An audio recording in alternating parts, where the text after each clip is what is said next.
Assalamualaikum warahmatullahi wabarakatuh. Waalaikumsalam. Yang saya hormati guru kita bersama Kiai Ahmad Suryadi, juga yang lainnya. Ingin kami sampaikan atau ingin bertanya perihal tentang toharoh. Begini Kiai, kalau kita sekarang ini kan ada semi rambut ya Pak Kiai ya. Semi rambut itu ada yang macam-macam kan gitu kan. Ya intinya seperti itu.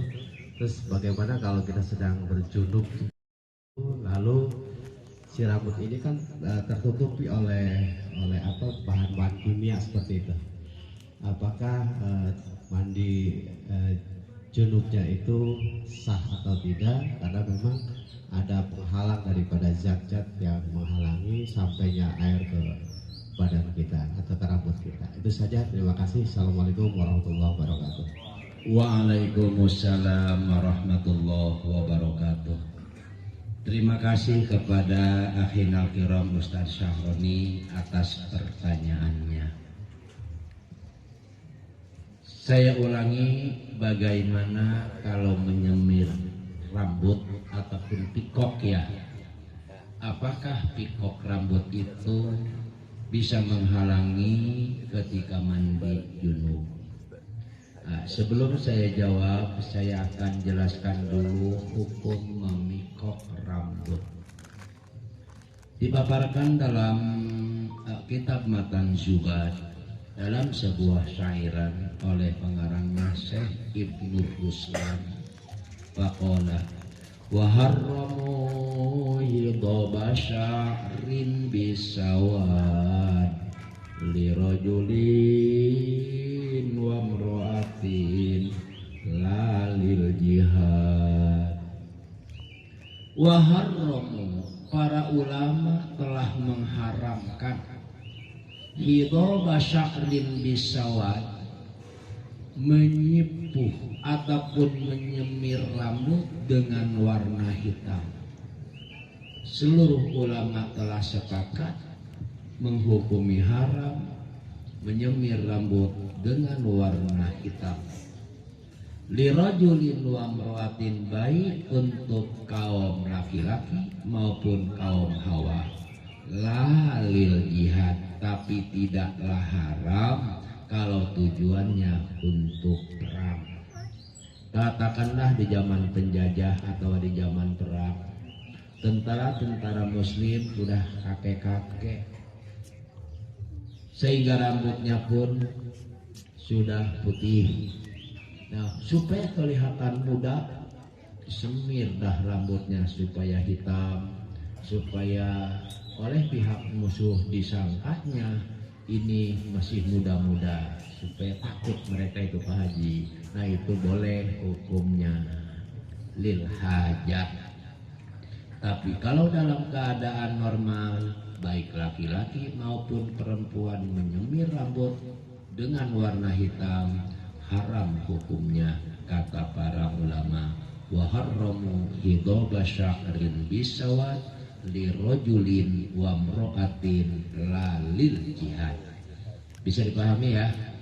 Jadi Kang Dede jangan disemir tuh. Dah tahu. Nah, sekarang bagaimana kalau udah kadong disemir juga? Apakah semir itu bisa menghalangi nyampenya air ke rambut? Itu tidak menghalangi, ya, tidak menghalangi, kecuali kalau pakai cat, tandanya keras ya, kayak sapu injuk begitu. Ini mah biasa, rambutnya mah lemes ya, ya seperti halnya henna lah, pacar itu, seperti itu. Jadi tidak menghalangi sampainya air kepada rambut. Jadi kalau dalam hal itunya sah mandi janabahnya. Tapi yang haram itu dengan menyipuhnya itu, memikoknya dengan warna hitam. Saya ulangi, wa harramu hidaba sya'rin bisawad li rajulin wa mra'atin la lil jihad. Demikian jawabannya Pak Ustaz Sahroni. Ya, baik, terima kasih. Ada lagi? Ada.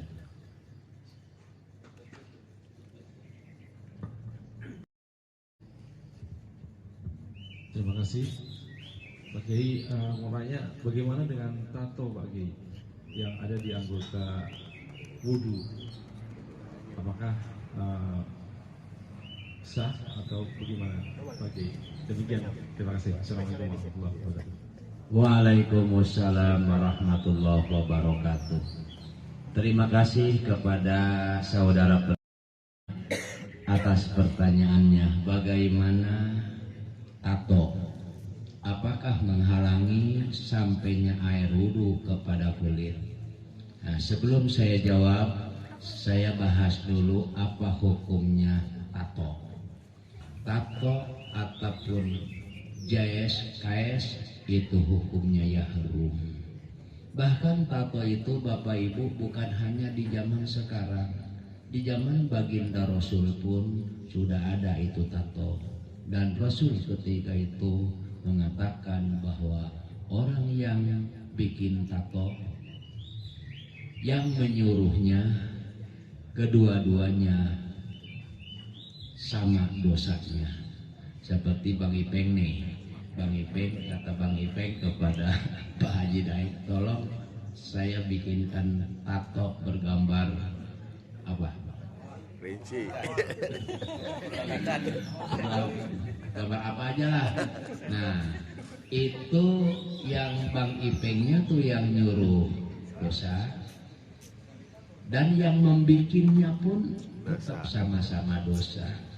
Kata Allah dalam Al-Quran, wala ta'awanu 'alal ismi wal 'udwan. Sebetulnya masalah tato ini kalau nggak salah pada minggu kemarin sudah saya jawab. Pertanyaan yang sama, tapi baiklah mungkin nggak hadir gitu pada minggu kemarin. Jadi membuat tato itu hukumnya haram, dan orang yang menyuruhnya pun sama dalam berdosanya karena bertolong-tolongan dalam perbuatan yang diharamkan oleh Allah. Allah berfirman dalam Al-Quran, faqala ta'ala wala ta'awanu 'alal ismi wal 'udwan. Nah, sekarang bagaimana kalau sudah kadung seseorang ada tatonya, bahkan tatonya di anggota wudhu, di tangan atau di kaki, apalagi di muka, seperti yang sering kita lihat itu di perapatan lampu merah Pak Camat itu. Tetangganya Pak Camat. Masya Allah, tato itu di wajah itu ya luar biasa. Nah, udah ada tatonya, gimana itu? Apakah menghalangi sampainya air wudhu? Saya jawab dengan tegas, menghalangi datangnya air wudhu kepada kulit. Jadi secara zahiriyah wudhunya tidak sah. Cuma kalau untuk menghilangkan itu tato dengan cara menyayat kulit, ya, dengan cara disayat, disakiti, maka ada dispensasi hukum, insya Allah Allah ampuni. Begitu seperti yang pernah dijawab oleh Al-Mukarram, seorang ulama dari Betawi, Kiai Haji Syafi'i Hazami. Jawabannya seperti itu, kalau memang untuk menghilangkan itu tato dengan cara menyakiti badan kita, dengan cara menyayat-nyayat badan kita, maka mudah-mudahan Allah ampuni orang yang seperti itu. Jadi jangan karena ada tatonya nggak wudhu-wudhu, nggak sholat-sholat seumur-umur. Tetap sholat aja, wudhu aja. Tapi sekarang di zaman canggih ada cara untuk menghilangkan tato. Cuma memang dengan harus merogoh saku yang lebih dalam lagi, itu mahal. Hitungannya per senti mahal. Itu pun nggak cukup 1 kali, pertama ditipiskan 2 sampai 3 kali sampai hilang.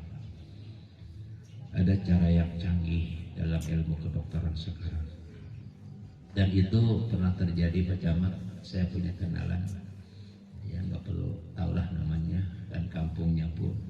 Cara begitu itu sekujur badan banyak tatonya. Pas mau melaksanakan ibadah haji, ya harus dihilangkan dulu.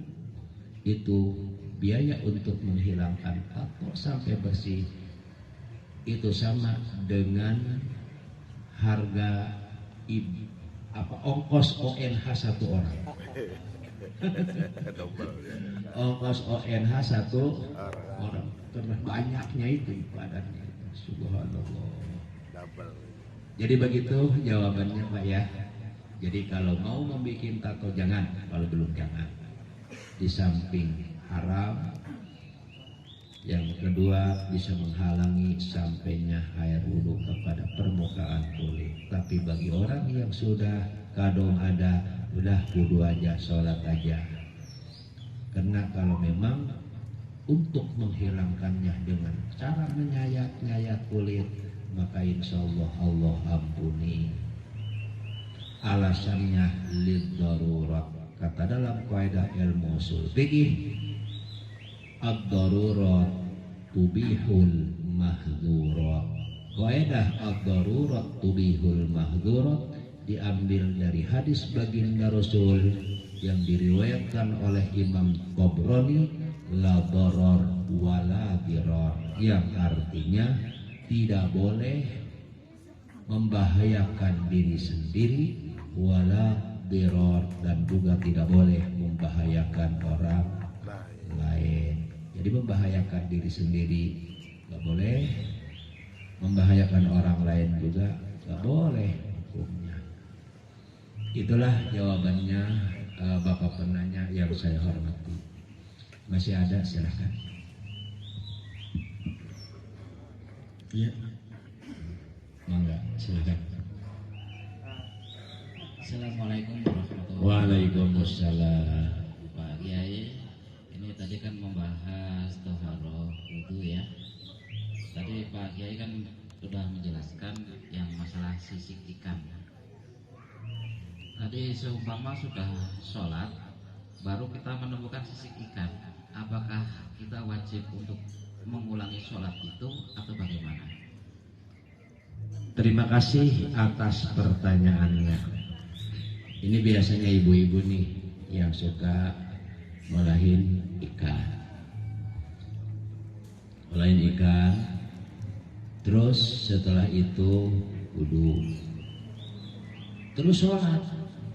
Setelah beres sholat baru ketahuan tuh ternyata di tangannya itu ada sisik ikan.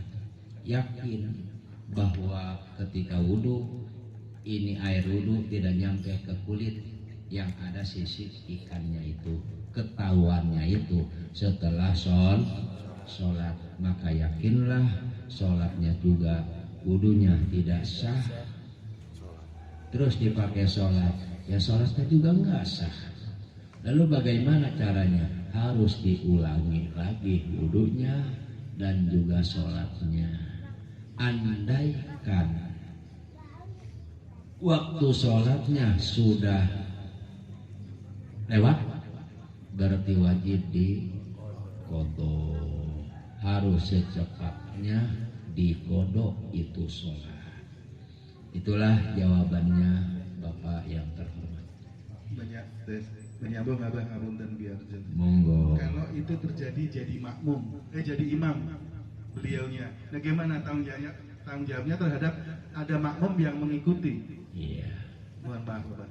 Bagaimana kalau orang yang ada sisik ikannya itu ketahuannya setelah sholat, dia ketika sholatnya itu sebagai imam. Waduh, siapa ini yang makmum? Di antaranya Pak Aris makmumnya, mungkin, atau yang lain makmumnya, harus diumumkan. Bapak-bapak yang waktu sholat zuhur kemarin yang imamnya saya, tolong sholatnya harus diqodho. Kenapa? Karena ternyata saya Wudunya tidak sah karena ada sisik ikan di tangan saya. Ayo. Aduh, makanya harus ekstra hati-hati. Ya, harus ekstra hati-hati. Itu kan susah juga itu ya. Masya Allah. Apalagi kalau makmumnya masjidnya di pinggir jalan, yang jadi makmum orang mana tahu gitu ya. Sholatnya di sini, udah nggak tahu orang mana-mananya.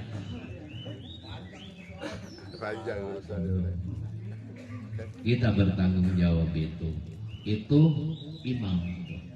Ya begitu juga setiap kita imam. Setiap kita adalah pemimpin.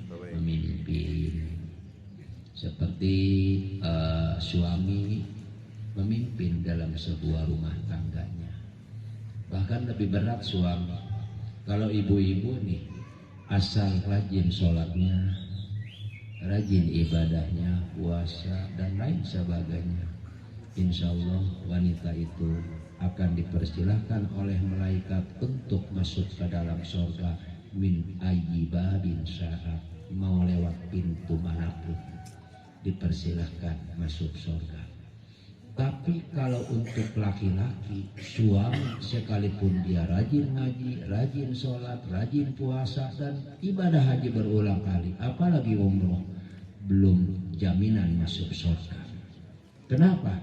Karena sekalipun dia rajin ibadah, tapi kalau anak dan istrinya tidak melaksanakan ibadah kepada Allah dan tidak ibadahnya karena tidak dididik oleh suaminya atau oleh orang tuanya, maka itu istri dan anak-anaknya akan menuntut kepada suaminya ataupun kepada bapaknya.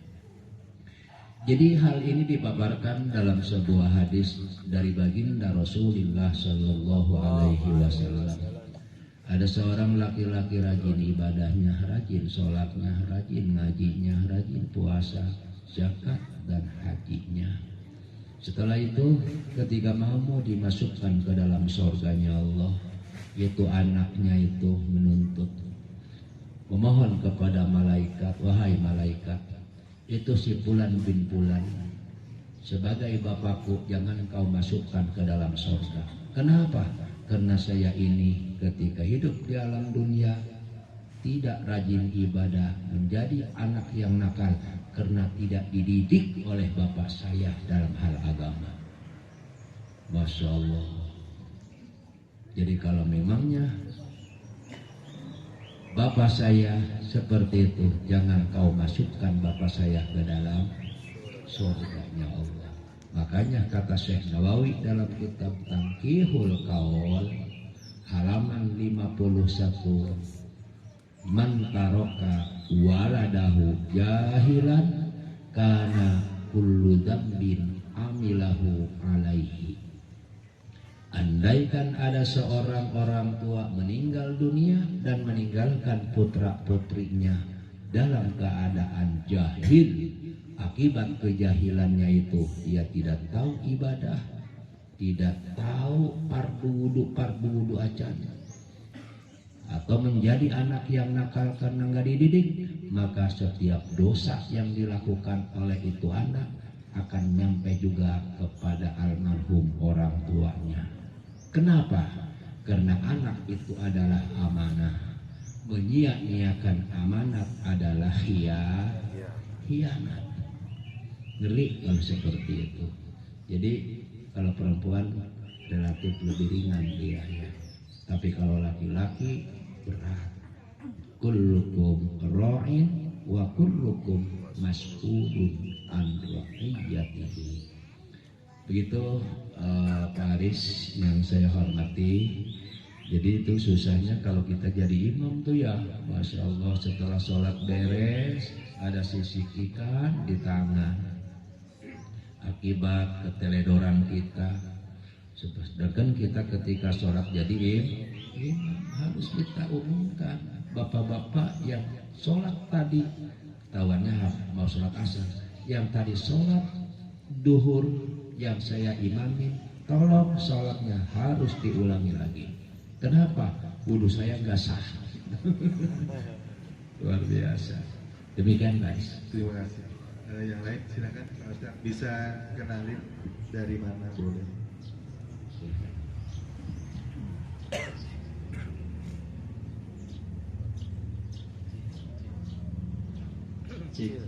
Ya silakan.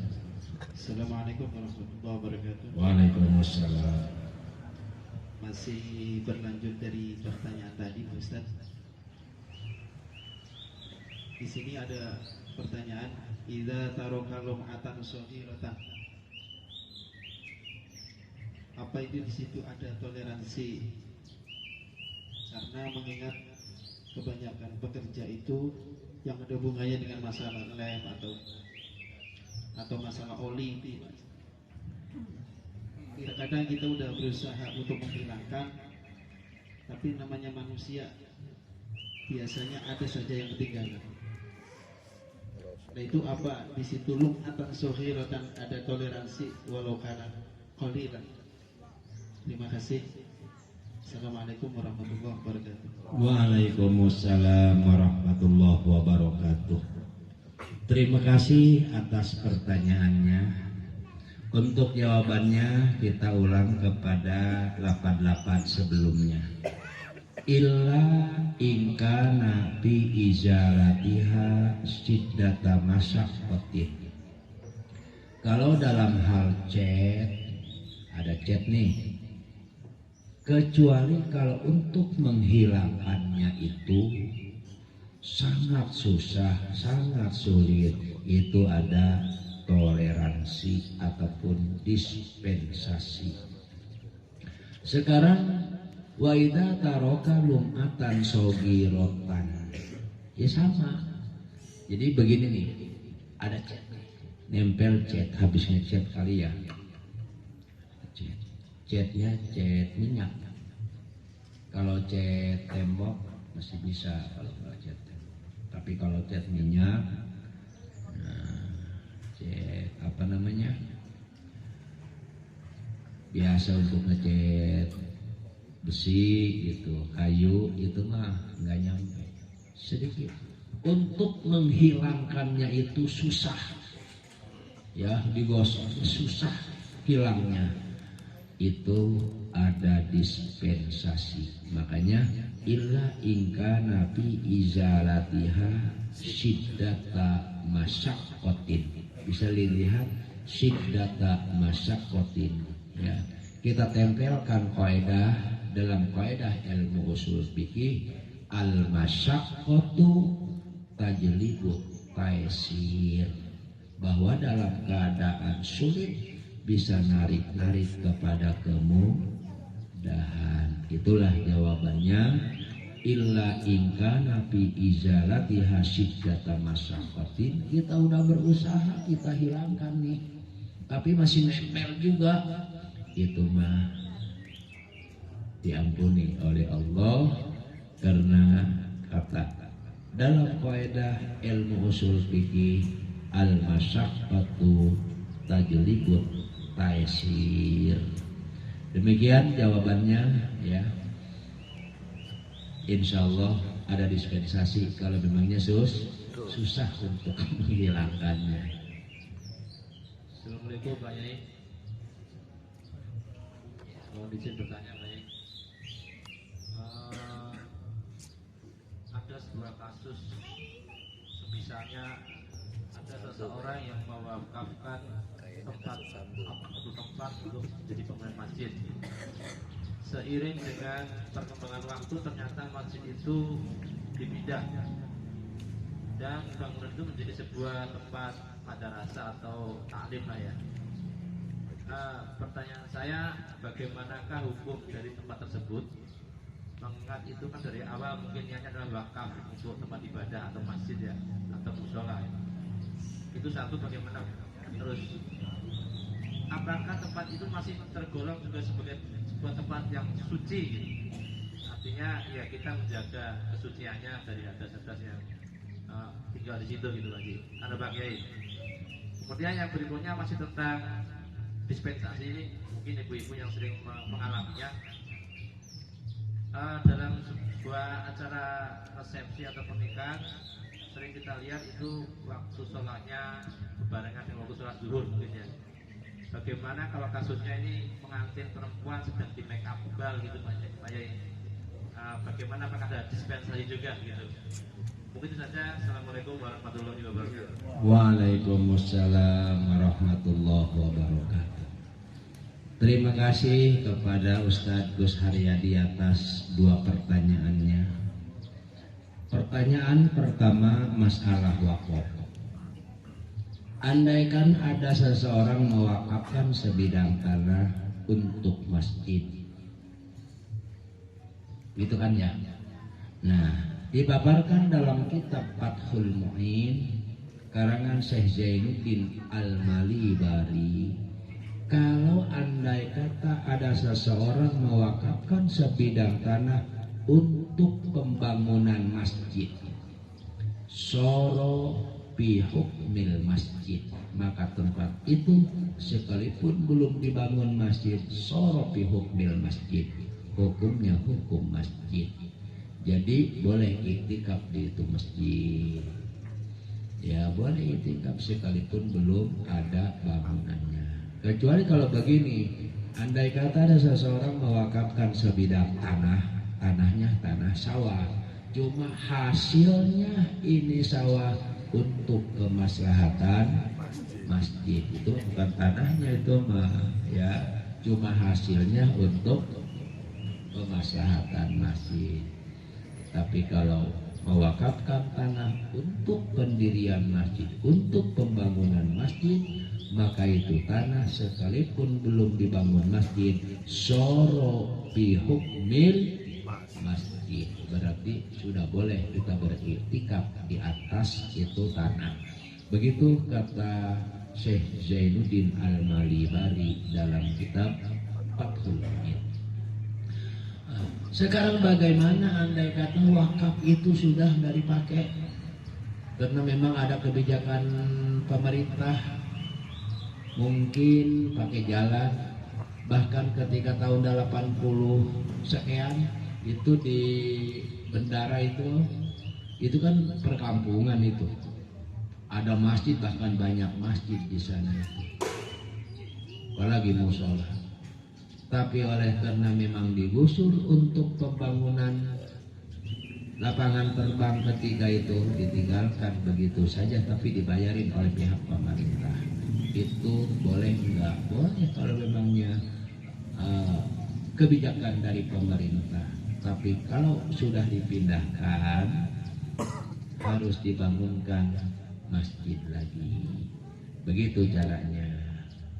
Dan itu boleh, karena andaikan kita kekeh di situ, ya otomatis, waduh, apa ya?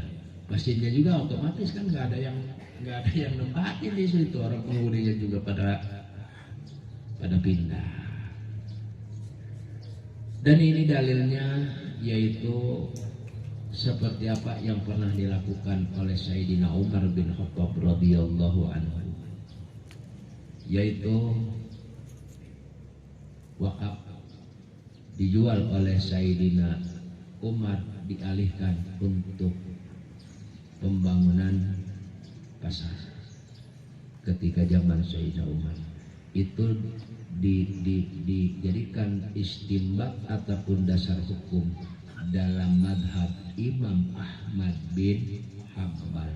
Tapi kalau dalam madhab Imam Syafi'i, yang namanya wakaf itu la yuba'u wa la yurhanu wa la yuhabu wa la yurasu. Wakaf itu dalam keadaan normal tidak boleh diperjualbelikan, tidak boleh digadaikan, tidak boleh dihibahkan, bahkan juga tidak boleh diwariskan. Itu nggak boleh. Wakaf dijualbelikan nggak boleh, atau dirohankan, digadaikan, dihibahkan, diwariskan kepada anak-anaknya, nggak boleh dan nggak sah. Tapi dalam situasi tertentu, kondisi-kondisi tertentu, boleh karena alasannya lil hajat.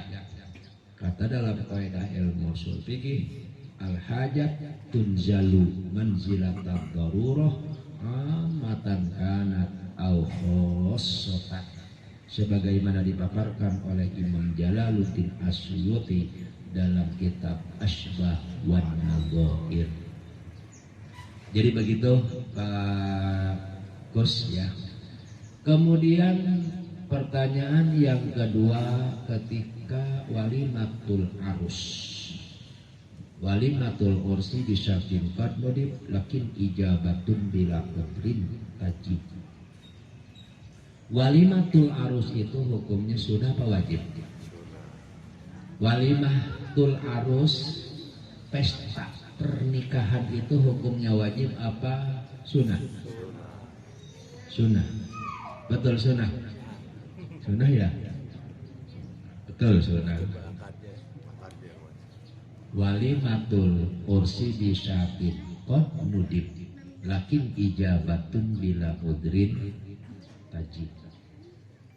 Sekarang bagaimana dengan kedua mempelai, terutama mempelai wanita ini?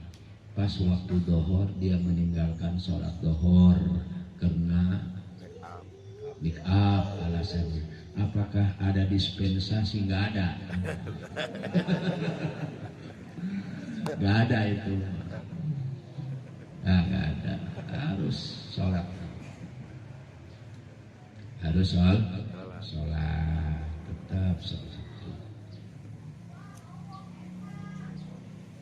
Ia melaksanakan sunnah dengan meninggalkan wajib. Itu sama dengan mencari kambing yang hilang, ya, hilang sapi, cari jarum hilang kampak, kira-kira begitulah. Ya ada orang yang kehilangan kambing nih, karena penasaran, waduh kemana ini? Dia punya sapi, dia jual tuh sapi untuk membiayai mencari kambing yang hilang. Cari kambing hilang sapi. Melaksanakan sunnah yang wajib dia tinggalkan. Jadi tetap sholat wajib. Madama akluhu sabitan, selama akalnya masih sadar, masih normal, tetap sholat itu wajib. Itulah jawabannya Pak Gus. Jadi tidak ada dispensasi meninggalkan sholat karena alasan Oke? Masih ada? Mungkin yang lain, oke Silakan. Jamaah ibu-ibu kebetulan ada nih, kalau mau bertanya nanti juga boleh. Assalamualaikum warahmatullahi wabarakatuh. Waalaikumsalam. Ada dua pertanyaan. Kalau misal kita biasa melakukan wudhu setelah mandi, sholat, cuman ada keraguan. Kita ada wudhu atau belum pada saat sholat itu harus kita ulangi wudhunya, apa sholatnya terus diteruskan. Itu yang pertama. Yang kedua, mengenai tadi ada sesuatu yang menghalangi anggota wudhu, itu ada batasannya Pak Kiai.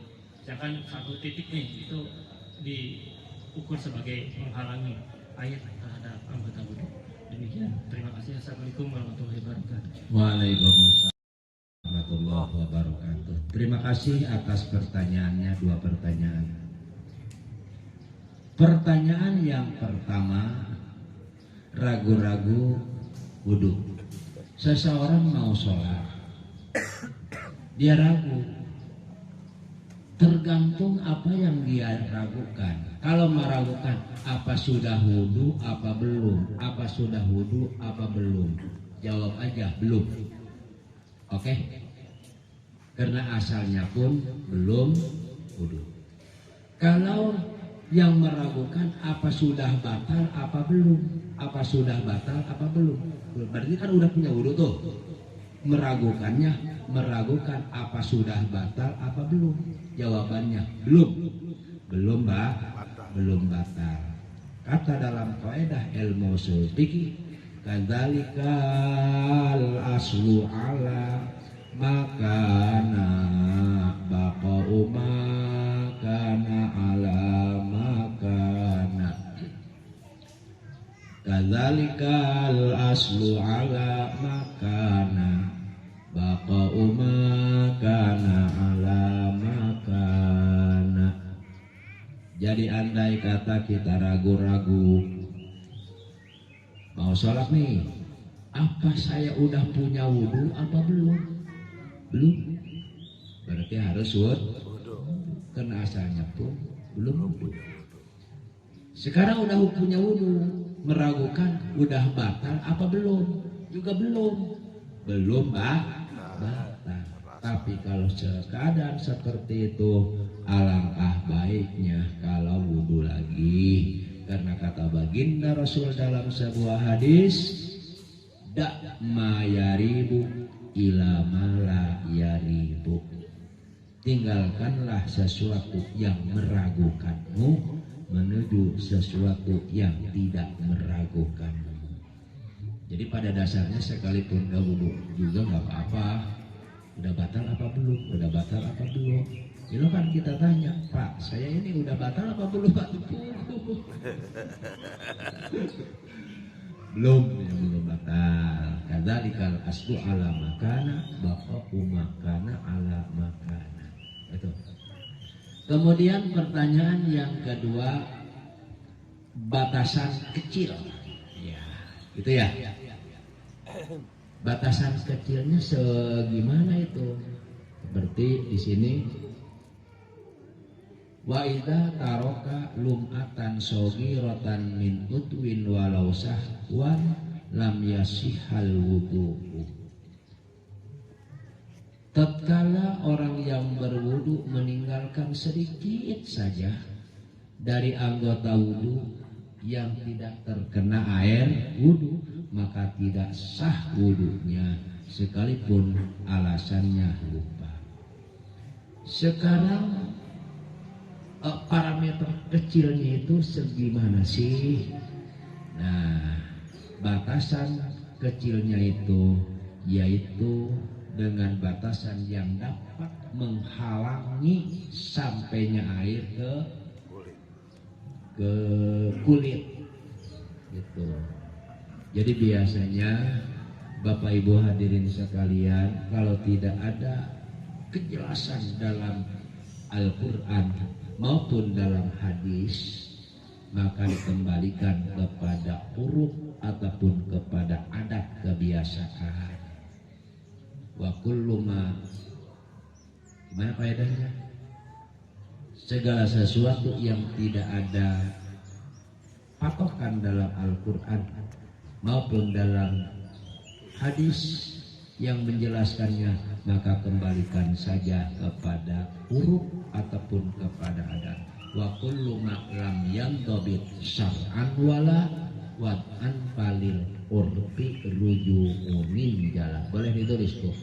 Wa kullu ma lam yandabit syar'an wala wad'an falil urfi ruju'unin jalan.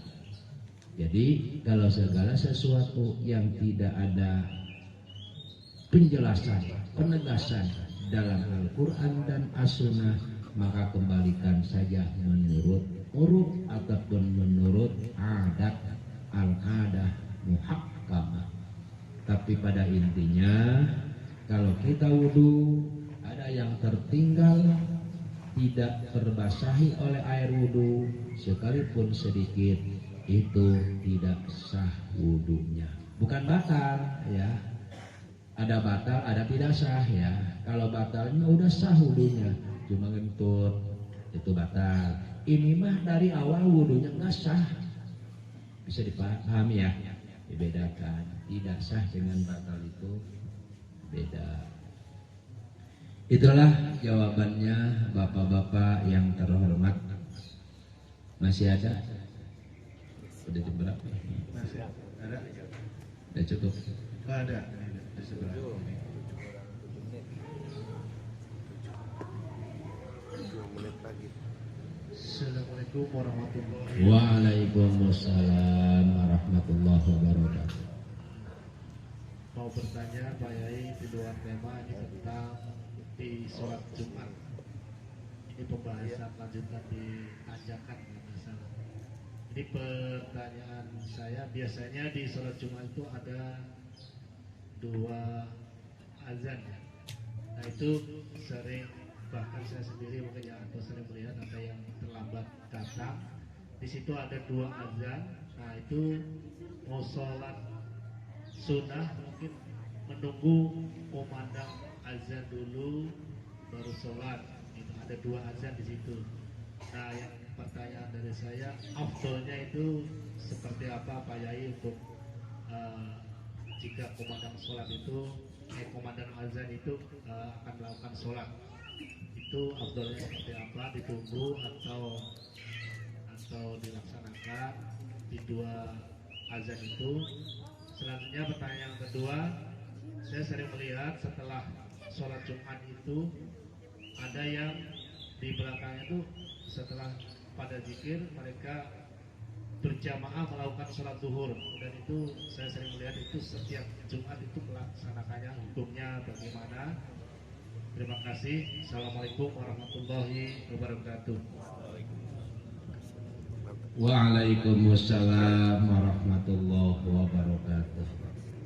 Terima kasih kepada Bapak penanya atas pertanyaannya.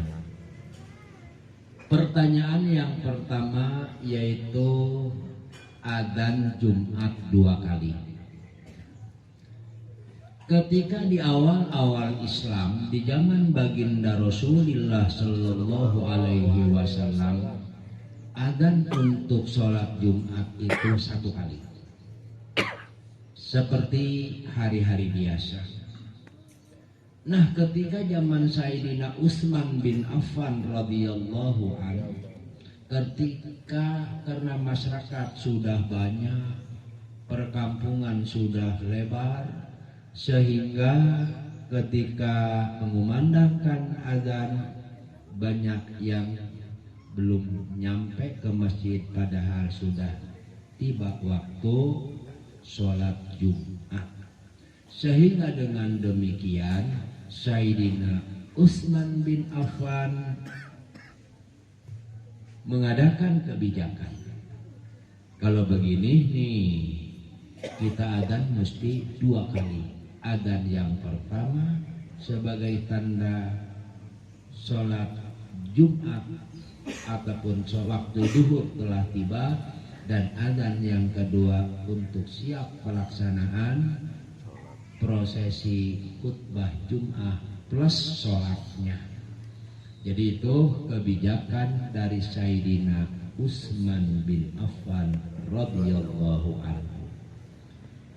Apakah apa yang dilakukan oleh Sayyidina Utsman itu bid'ah? Betul bid'ah. Itu bid'ah. Tapi bid'ah yang mendapatkan legitimasi dari baginda Rasul, karena Rasulullah Shallallahu Alaihi Wasallam pernah bersabda dalam sebuah hadisnya, alaikum bisunnati wa sunnati khulafa'ir rasyidina min ba'di. Lakukanlah sunnahku dan sunnah-sunnah yang dilakukan oleh pengganti-penggantiku, yaitu khulafa'ir rasyidin. Kita sama-sama tahu khulafa'ir rasyidin itu kan ada 4. Sayyidina Abu Bakar, Sayyidina Umar, Sayyidina Utsman, juga Sayyidina Ali. Bahkan Al-Quran yang kita baca itu dilakukan pada zaman Sayyidina Utsman bin Affan. Idenya sih masih di zaman Sayyidina Abu Bakar, tapi direalisasikannya di zaman Sayyidina Utsman bin Affan. Apakah di zaman Rasul sudah dikumpulkan tuh Al-Quran menjadi kitab suci seperti itu? Belum ada. Itu juga bid'ah. Waduh, kalau gak ada bid'ah mengumpulkan Al-Quran yang diprakarsai oleh Sayyidina Utsman bin Affan, mungkin kita tidak akan pernah membaca Al-Quran. Betul gak? Jadi Al-Quran yang dikumpulkan itu hasil bid'ah itu. Makanya jangan bentar-bentar bid'ah, dia bid'ah sesat. Waduh, ente jangan baca Al-Quran. Kan begitu. Karena Quran itu bid'ah. Di zaman baginda Rasul belum dibukukan. Jadi begitu ya. Lalu bagaimana kalau kita datang ke masjid sedang sholat, sedang dikumandangkan khutbah? Harusnya bagaimana, sholat apa duduk? Lebih baik kita melaksanakan sholat tapi yang ringan-ringan saja, yang harus agak dipercepat dikit. Pernah dipaparkan dalam sebuah hadis dari baginda Rasulullah Sallallahu Alaihi Wasallam. Suatu saat Rasulullah sedang khutbah, datanglah sahabat ke masjid. Ditanya oleh Rasulullah, "As-shalaita, apakah engkau sudah sholat?" Dijawab oleh seorang sahabat, "La, belum."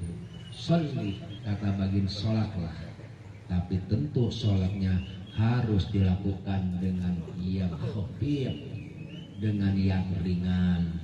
Jangan sholatnya bacaannya baca surat Safihis begitu. Waduh, aku kayak tinggalan kereta gitu.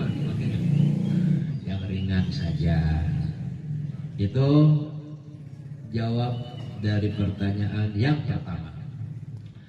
Kemudian pertanyaan yang kedua, ada di beberapa masjid melaksanakan sholat duhur setelah sholat Jumat.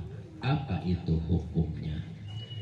Bapak Ibu hadirin sekalian yang saya hormati, dan mudah-mudahan kita semua mendapatkan rahmat dari Allah Subhanahu wa Ta'ala. Dipaparkan dalam kitab Kasyifatus saja. Begitu juga dalam kitab fikih yang lainnya, bahwa salah satu syarat mendirikan Jumat itu menurut mazhab Imam Syafi'i harus 40 laki-laki yang merdeka, yang balik dan bertempat tinggal di situ, yang disebut dengan istilah mustawtinin. Dan 40 laki-laki itu apabila digilir untuk menjadi imam dan khatib Jumat, sah jadi imamnya dan sah jadi khatibnya. Berarti kiainya di situ, ustaznya di situ minimal harus ada 40. Begitu. Sekarang maaf nih, ini jangan ngomong di tempat lain, nah di tempat kita masing-masing aja dah. Kira-kira ada enggak tuh satu masjid 40 ustaz atau 40 kiai? Jawab aja yang jujur. Jawabannya enggak ada. Kalau enggak ada, maka disunahkan setelah sholat Jumat kita melaksanakan sholat duhur sebagai tindakan ibadah kehati-hatian. Begitu, bahkan lebih jelas dipaparkan dalam kitab Kasyifatus saja oleh Syekh Nawawi Tanara Al-Bantani. Setelah kita melaksanakan sholat Jumat nih ya, dalam posisi duduk tahiyat akhir ya, duduknya begini kan ya, begini, itu jangan dirubah. Sebelum kita membaca Fatihah 7 kali, surat Al-Ikhlas 7 kali, kemudian Al-Falaq 7 kali, An-Nas 7 kali. Jadi 4 surat itu masing-masing 7 kali. Ulangi lagi, Fatihah, Al-Ikhlas, Al-Falaq dan An-Nas masing-masing 7 kali. Dipaparkan dalam sebuah hadis dari baginda Rasulullah Sallallahu Alaihi Wasallam, siapa orang yang membaca musabba'at, membaca surat-surat tersebut 7 kali setelah sholat Jumat sebelum dirobahkan dari duduknya, maka Allah ampuni dosa dan kesalahan kita sebanyak umat Islam yang hidup ketika ini. Sekarang begini, umat Islam seluruh dunia sekarang ada berapa miliar? Siapa yang tahu? Konon tahun 2022 ini ada 1,9 miliar jumlah umat Islam yang hidup di dunia. Jadi kalau kita laksanakan itu, Allah ampuni 1,9 miliar dosa kita diampuni oleh Allah. Subhanallah. Ya. Tapi menurut riwayat yang lain, Allah ampuni dosa kita dari Jumat kemarin sampai Jumat ini. Selama 1 minggu, andaikan kita melakukan dosa, Allah ampuni semuanya. Terus ini hari Jumat, dari Jumat depan kita apa lagi? Kita kerjain lagi dosa yang kita lakukan mulai dari hari Sabtu, Minggu, Senin, Selasa, Rabu, Kamis, Jumat, Allah ampuni. Itu berdasarkan hadis yang sahih, ya. Hadis yang sahih. Nah, setelah beres kita membaca musabbahat, kita berdoa. Doanya doa minta rezeki yang banyak, yang halal, yang berkah. Allahumma ya Ghaniyyu ya Hamid, ya Mubdi'u ya Mu'id, ya Rahimu ya Wadud, agnini boleh, atau agnina bihalalika an haramik wa bi ta'atika am maksiatik wa qina bi fadlika amman siwa. 4 kali. Setelah itu baru baca ilahi lastulil firdausi ahla wala aqwa ala naril jahimi fahabli taubatan waghfir dzunubi fa innaka ghafirun dzambil azimi. 4 kali. Setelah beres, kata Imam Abdul Wahab Asy-Sya'rani, siapa orang yang setiap hari Jumat dia baca ilahi lasturil firdausi ahla sampai selesai sebanyak 4 kali, yakin orang tersebut akan meninggal dunia dalam keadaan husnul khotimah. Masya Allah, yakin meninggalnya dalam keadaan husnul khotimah, kata Syekh Abdul Wahab Asy-Sya'rani. Setelah beres tuh ya, baru kita melaksanakan ibadah sholat duhur. Adapun ibadahnya boleh sendiri-sendiri, boleh berjamaah, boleh sendiri-sendiri, boleh berjamaah. Nah, ada lagi pertanyaan, apakah wiridan dulu, musabat apa sholat duhur dulu? Yang lebih utama wiridan dulu. Wiridan dulu. Ya, setelah wiridan baru sholat, jangan sholat dulu. Wiridan dulu. Kenapa? Karena ada sebuah kaidah masabata bisyar'i muqaddamun ala masabata bisyar'i. Sesuatu yang ditetapkan oleh syarat, ada Al-Qur'annya ataupun ada hadisnya, itu yang harus diprioritaskan, harus didahulukan daripada sesuatu yang ditetapkan oleh syarat. Yaitu makan seperti syarat itu. Jadi kalau di sebuah kampung, sebuah komplek, ustadznya ada 40 nih, ya minimal ada 40. Ya nggak perlulah kita ngadohorin, nggak perlu. Saya juga enggak ngadohorin kalau begitu. Tapi di kampung saya, di desa Rancabang, ya maaf, paling juga hitungan jari ustadznya.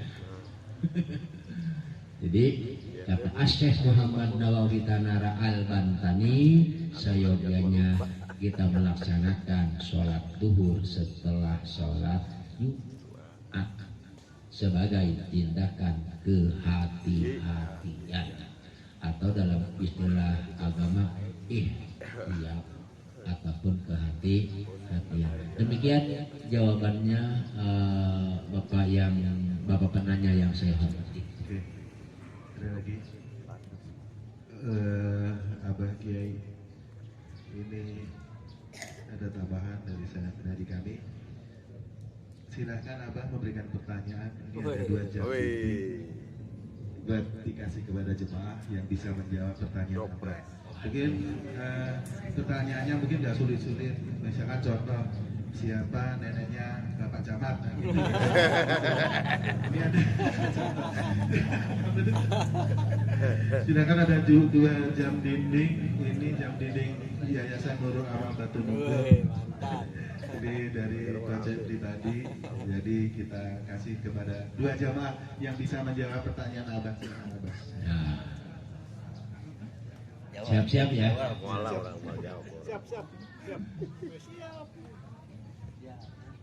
Pertanyaan yang pertama, ada berapakah fardu wudu dan sebutkan satu persatunya. Silakan. Pakai sorban merah tuh. Fardu wudu. Ya, terima kasih. 1 membasuh muka. Semuanya nilai. Ya, 4 aja ya. 2 enggak, fardu wudu. Fardu wudu.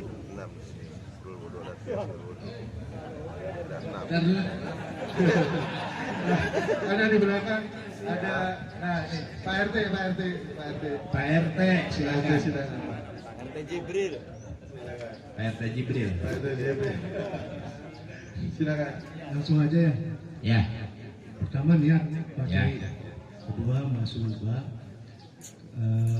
Ketiga tangan. Keempat usap kepala. Terus kaki. Kelima Ya kelima pakai kaki. kelima kaki. 6 tertib. Sore. Alhamdulillah. Silakan. Hidup Pak RT Jibril. Langsung dikasih aja Pak ya. Ya silakan langsung dikasih. Iya. Silakan. Nah, boleh pelan-pelan. Silakan satu lagi. Satu lagi pertanyaannya.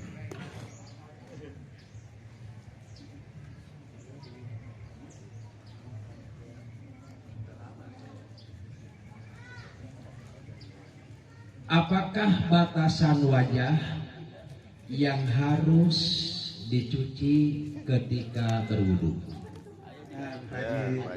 Haji Daeng. Batasan wajah. Ini dia. Ya. Terima kasih. Assalamualaikum warahmatullahi wabarakatuh. Waalaikumsalam. Wajah yang Ya. wudhu ini dari atas batas rambut.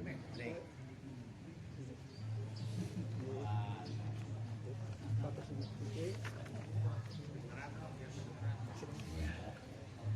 Sohe. Jadi batasan wajah yang wajib dicuci ketika wudhu, panjangnya itu mulai dari rambut yang tumbuh di kepala nih, ya, sampai janggut. Adapun lebarnya mulai dari pentil kuping sebelah kanan sampai pentil kuping sebelah kiri. Ada pentilnya kan setiap orang. Itulah yang wajib dicuci. Itulah batasan wajah.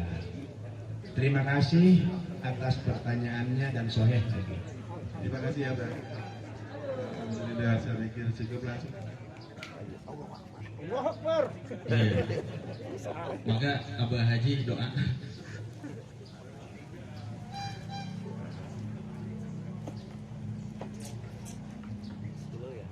Demikianlah kaji kita pada pagi hari ini. Mudah-mudahan kita semua dipanjangkan umur dalam keadaan sehat walafiat. Kalau lapangkan hati kita juga rizki kita. Allah ampuni segala dosa dan kesalahan kita, dan juga dosa dan kesalahan kedua orang tua kita, dosa dan kesalahan para guru-guru kita, yang tidak kalah pentingnya, mudah-mudahan kita semua dikaruniai anak keturunan yang soleh dan yang solehah, dan juga Allah mudahkan segala urusan kita. Ala hadhihi niyyah wa ala kulli niyyatin salihah ila hadratin Nabi al-Fatihah. A'udzu billahi minasy syaithanir rajim. Bismillahirrahmanirrahim. Ar-Rahmanir Rahim. Maliki yaumiddin. Shiratal ladzina an'amta 'alaihim ghairil angkul lissahabati rasulillah ajma'in. Amin ya Allah ya rabbal alamin. Allahumma shalli ala sayyidina Muhammad wa ala ali sayyidina Muhammad. Allahumma anfa'na bima 'allamtana wa 'allimna ma yanfa'una wa zidna ilma. Allahumma ighfir dzunubana wa dzunuba abaina kama rabbawna shighara. Subhanakallahumma wa bihamdika asyhadu an la ilaha illa anta astaghfiruka wa atubu ilaik. Rabbana atina fid dunya hasanah wa fil akhirati hasanah wa qina adzabannar bi fadlika wa judika wa karamika subhana rabbika rabbil izzati amma yasifun wa salamun alal mursalin walhamdulillahi rabbil alamin. Tsumma assalamu alaikum warahmatullahi wabarakatuh. Ya, baik, terima kasih kami sampaikan kepada